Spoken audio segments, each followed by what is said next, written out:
क्या आप जानते हैं, रामायण की मंडोदरी सिर्फ रावण की पत्नी ही नहीं बल्कि एक ऐसी स्त्री थी जिसे भाग्य ने हर मोड़ पर परखा। मंडोदरी का नाम उन 5 महान नारियों में लिया जाता है जिन्हें पंचकन्या कहा जाता है। वो बहुत बुद्धिमान, धैर्यवान और धर्म का पालन करने वाली स्त्री थी।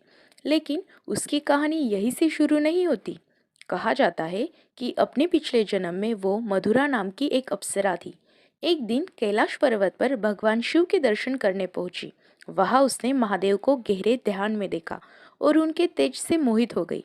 अज्ञानवश उसने उन्हें आकर्षित करने का प्रयास किया। तभी माता पार्वती वहां आ गई। ये देखकर वे क्रोधित हो उठी और मधुरा को श्राप दे दिया कि वो धरती पर एक मेंढक के रूप में रहेंगी। मधुरा ने तुरंत क्षमा मांगी।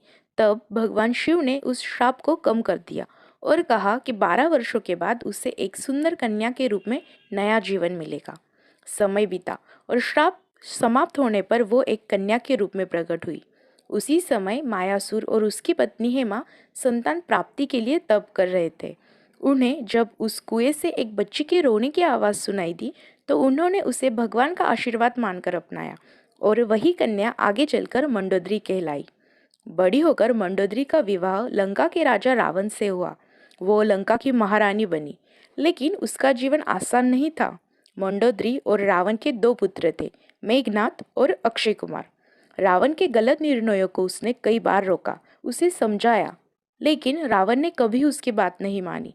कहा जाता है कि मंडोदरी केवल धर्मपरायण ही नहीं बल्कि अत्यंत बुद्धिमान भी थी। उसने अपने पति के मनोरंजन के लिए शतरंज जैसे खेल का निर्माण किया, जो आज भी पूरी दुनिया में प्रसिद्ध है।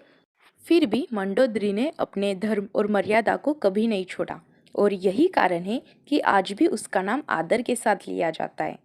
इस कहानी में आपने मेघनाथ का नाम सुना, जिन्हें रामायण का सबसे शक्तिशाली योद्धा कहा जाता है। स्वयं ब्रह्मा जी ने उन्हें इंद्रजीत की उपाधि दी। लेकिन क्यों? अगर आप इसका रहस्य जानना चाहते हैं तो हमारी अगली वीडियो ज़रूर देखें।